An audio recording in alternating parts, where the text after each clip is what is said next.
শুভ সকাল সবাইকে। আজ 4 ফেব্রুয়ারি মঙ্গলবার। আজকের সকালের বিশেষ বিশেষ খবর হলো, ফের সম্প্রসারিত হতে পারে ডক্টর হিমন্ত বিশ্ব শর্মা সরকারের মন্ত্রিসভা। মন্ত্রিসভায় স্থান পেতে চলেছেন ভবেশ কলিতা। কাছাড়ে আজ থেকে শুরু গুরুৎসব, আসছেন শিক্ষামন্ত্রী। 2.5 কোটি পুণ্যার্থীর জনসমুদ্র, শেষ অমৃত স্নান মহাকুম্ভে। উত্তর পূর্বে রেলের জন্য বাজেটে বরাদ্দ 10,500 কোটি।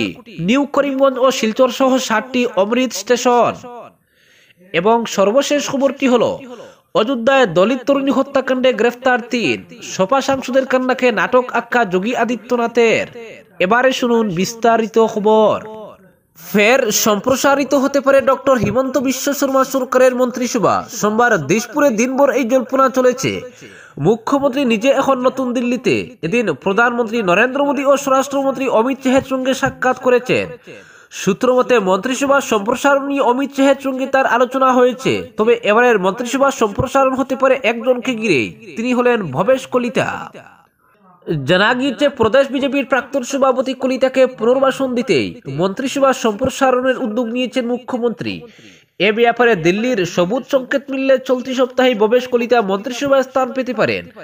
তাকে 2টি গুরুত্বপূর্ণ দফতর দেওয়ার জল্পনাও তুঙ্গে। গত 7 ডিসেম্বর মন্ত্রিসভার বহু প্রতীক্ষিত রদবদল করেছিলেন হিমন্ত বিশ্ব। তখন 4 মন্ত্রীকে জায়গা করে দিয়েছিলেন তিনি। এই 4 জনের মধ্যে ছিলেন বরাকের কৌশিক রায় ও কৃষ্ণেন্দু পাল। ব্রহ্মপুত্র উপত্যকা থেকে জায়গা পেয়েছিলেন প্রবীণ বিজেপি নেতা প্রশান্ত ফুকন ও চা যুব নেতা রূপেশ গোয়ালা। যদিও রূপেশকে জায়গা করে দিতে গিয়ে সে সময় মন্ত্রিসভা থেকে ইস্তফা দিতে হয়েছিল সঞ্জয় কিষানকে। ভবেশ কলিতা ছিলেন প্রদেশ বিজেপির সভাপতি। বিজেপি সূত্রের খবর, তিনি ওই পদে থেকে যেতে চেয়েছিলেন, কিন্তু একেবারে শেষ মুহূর্তে উঠে আসে দিলীপ শইকিয়ার নাম।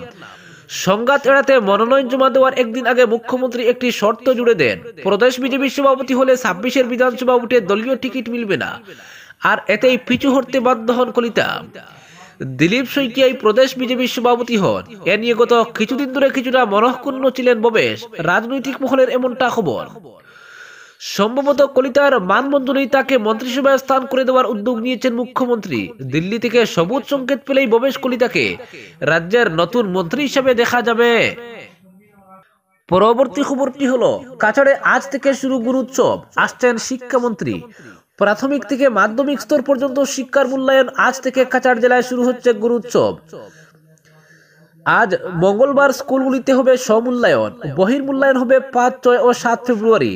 প্রথম শ্রেণী থেকে নবম শ্রেণী পর্যন্ত জেলায় গুরুৎসবের আওতায় রয়েছে 2,34,163 জন ছাত্রছাত্রী। এক্সটার্নাল ইভালুয়েটর হিসেবে দায়িত্ব পালন করবেন রাজ্যের বিভিন্ন স্তরের 900 জন আধিকারিক। গুরুৎসবে ছাত্রছাত্রীদের মূল্যায়নে অংশ নেওয়ার কথা রয়েছে রাজ্যের শিক্ষামন্ত্রী ডক্টর রনোজ পেগুর। অংশ নেবেন কাছাড়ের অভিভাবক মন্ত্রী জয়ন্ত মল্ল বড়ুয়া এবং বরাক উপত্যকা উন্নয়ন বিভাগের মন্ত্রী কৌশিক রায়। এর মধ্যে রনোজ পেগু মূল্যায়ন করবেন শহরের নরসিং উচ্চতর মাধ্যমিক বিদ্যালয়ে। কাছাড়ের জেলা প্রাথমিক শিক্ষা আধিকারিক কার্যালয় সূত্রে জানা গেছে, গুরুৎসবের 6ষ্ঠ সংস্করণের প্রশাসনিক কাজকর্ম পরিচালনায় নোডাল অফিসার হিসেবে দায়িত্ব পালন করছেন রানারঞ্জন নাথ ও গৌতম দেব। 2025-এর গুরুৎসবে করিমগঞ্জ ও হাইলাকান্দি জেলা থেকে 250 জন করে এক্সটার্নাল ইভালুয়েটর নিয়ে আসা হচ্ছে। এছাড়া সচিব এবং অতিরিক্ত সচিব পর্যায়ের উচ্চপদস্থ কয়েকজন আধিকারিকও আসছেন গুরুৎসবের মূল্যায়ন করতে। এর মধ্যে জলসেচ বিভাগের অতিরিক্ত সচিব নিবেদিতা লস্কর যাবেন আইরংমারা এমই স্কুল, 118 নং আইরংমারা এলপি স্কুল এবং মলিটিলা আপগ্রেডেড এলপি স্কুলে। সংখ্যালঘু উন্নয়ন বিভাগের যুগ্ম সচিব আবুল এস চৌধুরী যাবেন নজিরপট্টি মডেল এলপি স্কুল এবং গভর্নমেন্ট গার্লস এইচএস স্কুলে। এদিকে গুঙ্গুরের 785 নং central home LP school, Manmohan Majumdar বালিকা বিদ্যানিকেতন এবং অদরচাঁদ উচ্চতর মাধ্যমিক বিদ্যালয়ে যাবেন গুয়াহাটি পাঞ্জাবাড়ির মুখ্য বন সংরক্ষক ডক্টর সি মুতফি কুমার আবেল। অন্যদিকে পাঞ্জাবাড়ির সহকারী মুখ্য বন সংরক্ষক আব্বাস আলী দুবান যাবেন রংপুর হাই স্কুল, 735 নং ইসুমিয়া এলপি স্কুল এবং রংপুরেরই 762 নং শ্যামসুন্দর এলপি স্কুলে। পরবর্তী খবরটি হলো, উত্তর পূর্বে রেলের জন্য বাজেটে বরাদ্দ 10,500 কোটি। নিউ করিমগঞ্জ ও শিলচর সহ 7টি অমৃত স্টেশন। এবছরের রেল বাজেটে উত্তর পূর্ব ভারতের জন্য বেশ কিছু গুরুত্বপূর্ণ ঘোষণা রয়েছে। এ ব্যাপারে সোমবার সাংবাদিকদের সঙ্গে এক মত বিনিময়ে মিলিত হন রেলমন্ত্রী অশ্বিনী বৈষ্ণব। বৈঠকে মন্ত্রী জানান টানা দ্বিতীয়বার 2,65,000 কোটিরও বেশি রেলের জন্য বরাদ্দ করেছেন অর্থমন্ত্রী। এদিনের বৈঠকে উত্তর পূর্ব রেলের জেনারেল ম্যানেজার চেতন কুমার শ্রীবাস্তব, GM অরুণ কুমার চৌধুরী সহ শীর্ষ কর্তারা উপস্থিত ছিলেন। জানানো হয়েছে এই বাজেটে উত্তর পূর্বাঞ্চলের 92টি রেল স্টেশনকে অমৃত স্টেশন হিসেবে উন্নীত করার সিদ্ধান্ত নেওয়া হয়েছে। এর ফলে এই স্টেশনগুলির পরিকাঠামো, যাত্রী সুবিধা এবং পরিষেবার মান আরো আধুনিক হয়ে উঠবে।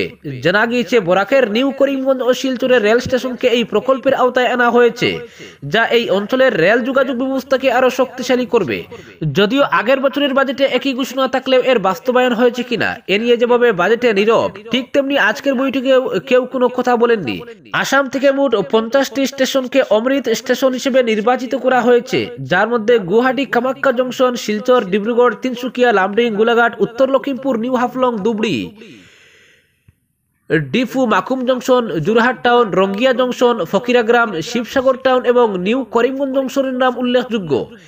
এছাড়া অরুণাচল প্রদেশের নাহারলাগুন, মণিপুরের ইম্ফল, মেঘালয়ের মেন্দিপোতার, মিজোরামের সাইরং, নাগাল্যান্ডের ডিমাপুর, সিকিমের রাংপু এবং ত্রিপুরার আগরতলা, ধর্মনগর, কুমারঘাট ও উদয়পুর স্টেশনকেও এই উন্নয়ন প্রকল্পের অন্তর্ভুক্ত করা হয়েছে। এই প্রকল্পের অধীনে স্টেশনগুলির আধুনিকীকরণ, যাত্রী প্রতীক্ষাগার, প্ল্যাটফর্ম শেড, উন্নত পার্কিং ব্যবস্থা, বিশুদ্ধ পানীয় জল, শৌচালয় এবং ডিজিটাল ডিসপ্লে বোর্ডের মতো সুযোগ সুবিধা নিশ্চিত করা হবে। বিশেষজ্ঞদের মতে এই প্রকল্প উত্তর পূর্বাঞ্চলের রেল পরিষেবাকে আরো উন্নত করবে এবং পর্যটন ও বাণিজ্যের প্রসারে ইতিবাচক ভূমিকা রাখবে। উল্লেখ্য, উত্থাপিত রেল বাজেটে উত্তর পূর্ব ভারতের উন্নয়নের জন্য রেকর্ড 10,440 কোটি টাকা বরাদ্দ করা হয়েছে। এদিন মন্ত্রী জানান চলতি বছরের ডিসেম্বরের মধ্যে উত্তর পূর্বের সব ট্রেকের আধুনিকীকরণের কাজ সম্পূর্ণ হবে। পরে সাংবাদিকদের সঙ্গে কথা বলার সময় জেনারেল ম্যানেজার চৌধুরী জানান এবছরের জুলাইয়ের মধ্যে মিজোরাম বৈরবী সাইরং প্রকল্পের কাজও সম্পূর্ণ হওয়ার সম্ভাবনা রয়েছে। পরবর্তী খবরটি হলো 2.5 কোটি পুণ্যার্থীর জনসমুদ্র, শেষ অমৃত স্নান মহাকুম্ভে। মাত্র সপ্তাহদিন আগেই ঘটে গেছে বড় বিপর্যয়। তাতে কি, সোমবার বসন্ত পঞ্চমীর পুণ্যতিথিতে ছিল এবারের মহাকুম্ভের শেষ অমৃত স্নান। তাই পদপিষ্টের বিভৎস স্মৃতি বুলিয়ে শেষ অমৃত স্নানে প্রয়াগরাজের ত্রিবেণী সঙ্গমে ডুব দিতে ফের উপচে পড়ল জনসমুদ্র। সরকারি সূত্রে প্রাপ্ত তথ্য মতে এদিন বিকেল পর্যন্ত প্রায় 2.5 কোটি পুণ্যার্থী অমৃত স্নান করেছেন।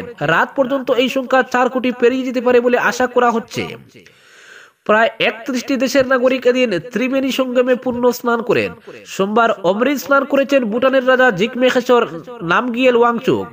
উল্লেখ্য, গত মঙ্গলবার মৌনী অমাবস্যার অমৃত স্নানের দিন মহাকুম্ভে সংঘটিত পদপিষ্টের ঘটনায় অন্তত 30 জন পুণ্যার্থী প্রাণ হারান। যদিও হতাহতের সংখ্যা নিয়ে উত্তরপ্রদেশ থেকে দিল্লির রাজনৈতিক আঙ্গিনা সরগরম, তবে যোগী সরকারও গতদিনে সংঘটিত বিপর্যয় থেকে শিক্ষা নিয়ে এদিন বসন্ত পঞ্চমীর অমৃত স্নান নির্বিঘ্নে সম্পন্ন করতে কোমর কষে মাঠে নেমেছিল।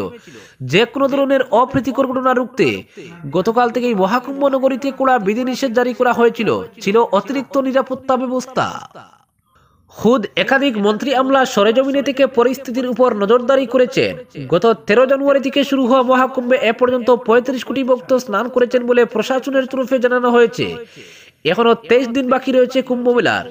প্রশাসনের অনুমান সেই পর্যন্ত অন্তত 50 কোটি মানুষের আনাগোনা হবে ত্রিবেণী সঙ্গমে। বসন্ত পঞ্চমী শুধু সরস্বতীর আরাধনারই দিন নয়, এদিন কুম্ভে ডুব দিলে মানুষের জ্ঞান চক্ষুর উন্মিলন হয়, চরিত্র শুদ্ধ হয় বলে পুণ্যার্থীদের বিশ্বাস। এদিন থেকেই শুরু হয় হোলির কাউন্টডাউন। আর 40 দিন পরেই আসছে দেশের অন্যতম উৎসব হোলি বা দোল পূর্ণিমা। আগের অমৃত স্নানের দিন পদপিষ্টের ঘটনার জেরে রবিবার রাত থেকেই উত্তরপ্রদেশের মুখ্যমন্ত্রী যোগী আদিত্যনাথ ক্রমাগত নজর রাখছেন পরিস্থিতির উপর।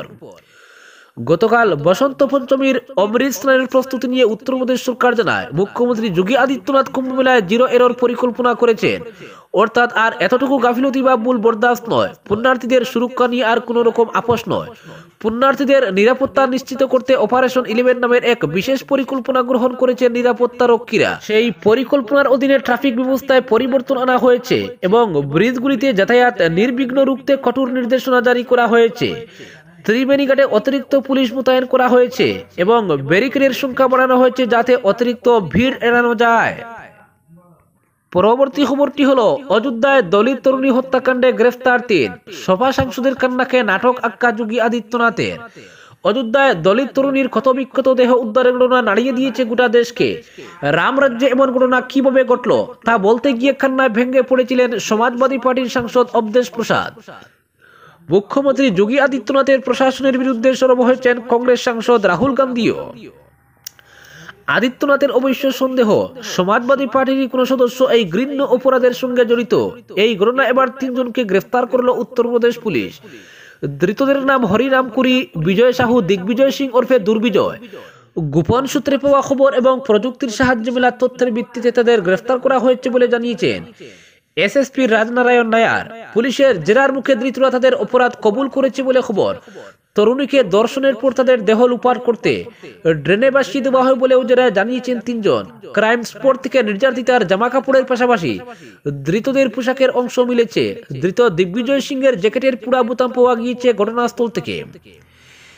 এসএসপি আরো জানিয়েছেন ধর্ষণের সময় মাদকাসক্ত এবং মত্ত অবস্থায় ছিল অভিযুক্তরা, তবে ধৃতদের সঙ্গে কোনো রাজনৈতিক দলের যোগসূত্র মিলেনি। ঘটনার সূত্রপাত গত বৃহস্পতিবার রাতে ভাগবত কথা শুনতে গিয়েছিলেন ওই দলিত তরুণী, তবে আর তার বাড়ি ফেরা হয়নি। শনিবার একটি নালা থেকে তার নগ্ন ক্ষতবিক্ষত দেহ উদ্ধার হয়। সারা শরীরে অজস্র আঘাতের চিহ্ন মেলে, উপরানে ছিল তার চোখ। সেই নৃশংস ঘটনাকে কেন্দ্র করে উত্তপ্ত হয়ে উঠেছে উত্তরপ্রদেশ। ঘটনার প্রসঙ্গ উত্থাপন করে সাংবাদিকদের সামনে হাউ হাউ করে কাঁদতে দেখা যায় সমাজবাদী পার্টির সাংসদ অবদেশ প্রসাদকে। অবশ্য যোগী আদিত্যনাথের কথা এটি নাটক। অবদেশ বলেন, হে রাম হে সীতা আপনারা কোথায়? অযোধ্যায় এই দিনও দেখতে হলো। আমাকে দিল্লি যেতে দিন, লোকসভায় বিষয়টি প্রধানমন্ত্রীর সামনে উত্থাপন করব।